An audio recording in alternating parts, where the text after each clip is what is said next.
Hello, this is Patrick with New Jersey's Outdoor Adventures YouTube channel. Very excited to be at the very first Northeast Vanlife meetup. And I'm here with Evan Tice. You guys remember him from the channel. He's done a couple tours with us before. Well, he came all the way out to this super event. We got a lot of vans here today. Everybody's hanging out, chatting, a lot of van builders, a lot of van owners. And he was in the middle of building this van. He was so excited to come out and just meet up with everybody. He's going to give us a tour today. Hello and welcome back to New Jersey Outdoor Adventures. Hello, Patrick. Again, thank you so much for having me. I'm so excited about this van. It's my third full build. So why don't we just get right into it? So we have RAM Promaster, a 159 wheelbase. It is a high roof, not extended, and it's a 2500 series. So as we kind of get into it, on the outside, we'll start right on the back side of our kitchen counter here. So a lot of times we want to get hot water, so I set up our propane hot water shower, and this will also actually go into the regular main faucet here. So we actually have this latch here so that any of that exhaust kind of gets out of the cabinet there. So moving kind of into the van, so we did our traditional, our LVP. I often go with this, snap together LVP. It's waterproof, it's scratch resistant. I love it, it's what I always go with. And we definitely went back with our partition. So the partition this time, we actually framed it out a little different. So I'm really happy about going with the shiplap all the way around, but going up on this partition, instead of doing our traditional door up top, we actually kept it open this time and just kind of framed it out with these pine pieces. So moving in from here, we have our ceiling. So we got a little creative with our ceiling this time around. So we actually did this matted black backdrop here.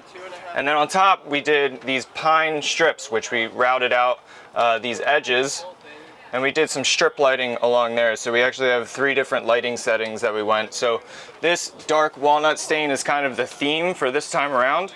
And above this, we also did Thinsulate this time. So normally we did rock wool, but we jumped over to Thinsulate this time around. I actually really loved it, and I'll probably be using that more and more. So I'm excited about, finding different components and materials to use, and I'm kind of starting to figure this out a little bit more as we go. So moving back to our cabinets, so this time we went all the way around with just an even face. So as we kind of jump in here, we have our traditional, our gas struts here to keep us open. And we're trying these, instead of magnets, a lot of times we went with magnets, but these actually baby latches are actually, it's the first time we're trying them. So I think I really like them so far, but a little different. And all of them are actually the same all the way along. So trying to keep it kind of a simple, modern look. So as we come along to our, let's just say this side of the van. So we have our window here. This is kind of fun actually. Instead of just doing a fixed window this time, we have these 2 vent screens. You kind of twist them out there. Get a little more airflow, especially with the fans. Now we have somewhere to pull from. So from that, airflow wise, we do have 2 fans. So we want max air fans. We didn't actually go with the deluxes, so I was having a couple technical issues with the deluxe fans, so these are actually manual fans. Down here, this area was actually kind of inspired, this is all kind of inspired on my own design, but my last fan and the ones I've done before, I kind of felt like there wasn't a great place just to like lounge and chill. So this time we kind of just tried to have seating area, and that's exactly what we did here. So just one full bench straight across. For whatever reason, if you do need to lift this off, it is manual lift off. If you do need to get into these, if you have something in front, we just decided just to leave that kind of open there. And then down below we have a couple different, we have 2 big drawers here, and everything's push pop. So using the push pop, we kind of didn't have to, we're trying to get away from magnets. Putting magnet latches on a lot of times gets to be a little bit tedious. So both with these large drawers for a massive amount of space and storage. And then on both ends we have 2 sets of swivel tables actually. So swivel tables actually fit really nice in here. And it's a tight fit. But these guys actually mount on here with our swivel arm And then in this center one, we actually just have a flip down. So we're actually kind of leaving this open to some creative ideas. We're still kind of figuring out, but there is one idea that I think I'm gonna go with, but I'm gonna kind of leave that for a bit of a surprise. You'll have to stay tuned to figure out that. And then moving over to the kitchen area. So we actually took these two pre-made glued together boards. They were actually 2 by 2 feet. So they were 24 by 24. And what we did, we actually grabbed a piece of oak and we cragged them together, glued them together, and it actually worked out really nice. And then we also have our cupboard. So our undermount sink allows us to be able to use this same cupboard. If you do try and do this, you'll know that there's a bit of pressure. You can't mess this up because then you're gonna mess the grain up. Can't do that. And a lot of times we wonder, how are we gonna get this off? You ask me how we're gonna get this off, and I'll tell you how we get this off. Now we can't just normally just put, you know, a hole here that would just be, you know, it wouldn't be very original, right? So what we have here is this is actually your magnet key. And how we use this is that we actually sunk some magnets in here along with our little magnet key. And then also we did this matted black quartz that you know, we'll have to get a vacuum for. Along here we have a little bit of extra counter space. So obviously it's not in line with this, but we kind of like that. Originally I did want it in line, but I also wanted to kind of hang this over. I loved rounding this off. So actually being able to kind of recess this down and actually, you know, change the levels, I kind of really enjoyed it. It wasn't like my first plan, but like now looking back at it, I actually maybe prefer to do this just to change up kind of the aesthetic and obviously it just kind of folds down, kind of gets out of your way, and it's really nice. So cabinet wise, we did a handful of cabinets and drawers, a combination of all. Here we have our soap tray. So you've noticed I've done this in a lot of other vans. I think this is probably the best way to use this space right in front of your sink area. Obviously behind here, you have your sink. So like, what are you gonna do? I love using this soap tray hinge, and you can put things in here like, you know, toothbrushes or things that you're gonna need around the sink. Right now I have this, and this comes with the van. So it's a great place to store it. And then underneath, we stuck with that push pop theme. So behind here, we have our gray water tank right here. And as Patrick mentioned, we are in the middle of building this, so we probably are about 95% on this build. So in addition to this gray water tank, we're actually gonna have another quick release here, and this one will actually be going directly out of the van. So, you know, if you're in a situation where you do feel comfortable that, you know, you can just have the water exit right out of the van, you don't wanna, you know, fill up and, you know, hassle around with your gray water tank, you'll have that option. In the middle, we have our just 3 straight up drawers, whatever your mind can imagine. You can store any of these. Along with under the fridge here, we have one more. Now, if you're wondering where you're gonna keep your stuff that you wanna kind of keep out of the way, maybe you don't want people finding it. I mean, you can, this one opened. But yeah, so under here we actually took the toe kick and we just, like, you know, notched it up a bit. I mean, normally we just have the toe kick there and we have, you know, the cabinets run right to the bottom of the toe kick. But in this one we wanted to try something different. So, you know, the push pop on both of these, that one we need to do a little more maintenance on, but I promise it'll work. The backsplash here, we actually went with just this matted, this is actually, secret is that this is actually a stick-on backsplash. So I tried 2 and I hated them both, and we kept trying them. So as you know, with vans moving around and stuff, sometimes going with real tile is, you know, poses some issues. A lot of times you're a little more nervous about doing real tile and stuff cracking and stuff. So this is actually a thicker stick-on that I really, really enjoy, and I will definitely be bringing this back in future vans. So I'm super happy with this product. And then right above it we have just kind of like an open shelf here that kind of blends with a little bit more of the ceiling theme as it drops down. And then underneath we have just a small kitchen light. And then this guy is actually rechargeable, so it's actually just mounted with magnets there. So you can pop this down, recharge it, and then pop it right back on there. It also has a motion sensor, so if you do just want to keep it on motion, you can do that also, or just use the analog switch. Behind here we have two charging spots. So we have our USB, and we also have Type-C. So as you all know, we're kind of getting into the Type-C world. So more and more USBs are kind of going out of style a little bit. So as that transition, as technology changes, we're trying to evolve with it. And then also behind here, we also have our GCFI. Obviously water, and make sure you put a GCFI. People will let you know if you don't have a GCFI there. You'll know quick that you need one. So yeah, our fridge here is actually a Dometic. Basically, everything you need really. So it has a freezer compartment here, and this is a 12-volt fridge, so this can run without your inverter. You can also run 24-volt, but we do have a 12-volt system, which we'll talk about later.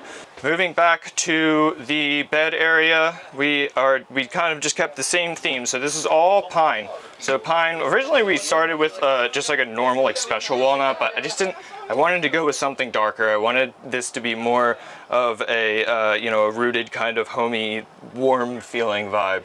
And I did start this van in the middle of the winter, so I kind of had a little different, but time goes on and projects take longer. So we did kind of have this idea of having a very warm, kind of cozy vibe. So definitely just stuck with the pine. We switched from that special walnut to the dark walnut, and I'm really happy with how everything came together. And as you can imagine, we have been staining and staining and staining and staining and staining. There's just so much pine that needed to be stained, and I had my staining gloves on 100% of the time, it felt. So really turned out. We also used these slats here. These are actually, not to give IKEA a plug, but we actually stole this design from them, this product. We actually bought these separate as being our main support beams, and then running our slats this way allowed us just to keep it simple. We didn't want to get too crazy with it. And then we also originally we had this going straight across, and I fought with it and fought with it and fought with it, trying to get it into place, and then eventually I finally got it. And then I tried to get over this barrier, and it was a nightmare. I couldn't do it. I had to step on this, I had to throw myself over. So we finally got it in and wedged it in there, and then I wedged it back out and cut this out. So whoever does end up with this van, hopefully this makes getting into bed a touch easier. And then on the back side, so our head is going to be on this side, hence our reading lights up here. So as you can see, on both sides we did these bump outs and these cutouts, and you're seeing more and more of these, mainly because the bed area in a van tends to be very challenging, right? So whenever we're building a van, different sizes of height and stuff like that really comes into play when you're sleeping, right? So we grabbed an extra 4 inches on both sides here, which makes a world of difference, as you can imagine. Very nice. Right above, we have actually our reading lights here. So, you can charge your phone, have whatever you need in there. It allowed us to not have to actually install another USB, which is really nice. So the reading lights have those 3 settings on it, which, you can also adjust and go wherever you want. So wherever you want to sleep, wherever you want to read your books, you can do that. And over here on this side, I do want to talk a little bit about our control panel here. So each van that we do, we try and keep all of our controls together in one spot. So here, what you're going to have going left to right, you're going to have your inverter charger. So this is actually going to turn your inverter on with the press of a button. You'll have 110 volts going to all your outlets. So we have an outlet here, we have an outlet back here, and that's going to give you 2,000 watts to be able to use with that 200 amp hour battery bank back there. So you can run anything up to 2,000 watts, which for most people is enough. We're using propane instead of an electric water heater, which allows us, and no induction cooktop. So we're keeping our electric in this under 2,000 watts, which is pretty easy considering the amenities. Moving right along, we have our Renogy battery monitor. So, this is where all your information's coming in. So you get to see, how much amperage you're using, how much power you're using, and also solar that's getting brought in, charging, and kind of everything that's going on, the brains of the operation. We did add just an easy, same thing, USB Type-C here. This button is actually a secret. The secret is that I don't know what I'm using that for. I put that there because a lot of times in my builds, I have a general idea of where we're going with it, but you know, I always come up with something else halfway through where I'm like, oh, I really want to do that. So usually I add an extra button there, and you know, I wire that up and you know, run the wire somewhere where I can get to it, you know, so we can always like throw something fun in at the end if we come up with anything. And then below that we have obviously our outlet here just for 110 volt appliances. And then we have 3 different lighting settings. So our one alder here closest to the cab area is actually our main lights here. So these are our bright puck lights, and this is going to be your main lighting. And we also ran 2 supporting, is what I'm calling them. I don't even know if that makes any sense, but maybe I should turn these guys off, and you can really see that we actually ran parallel with each other up here with these puck lights, the strip lights. And those are obviously on dimmers, so if we go back down with our main lights, this is actually the most fun part that I really wanted to do is this warm lighting and the strip lighting in here. So as I mentioned earlier, we actually routed out the edges of each of these pine slats. And with this black backdrop, the idea is that, you know, in the evening, and I'm sure you're going to be able to see and find photos of this in the evening, but this this warm lighting really gives it that earthy home feel, that comforting feel that we were going for from the beginning. And then lastly, we have our under cabinet lights. So these guys give it a nice kind of indirect light, so it gives you a good bit of light without being, you know, right in your face, which is kind of nice. So back here, as you see, we do have our holding tank. So unlike our gray tank, this is our freshwater tank. So we actually love using this space over this wheel well to have all of our plumbing hook up. So to show you the electrical, let's go around back.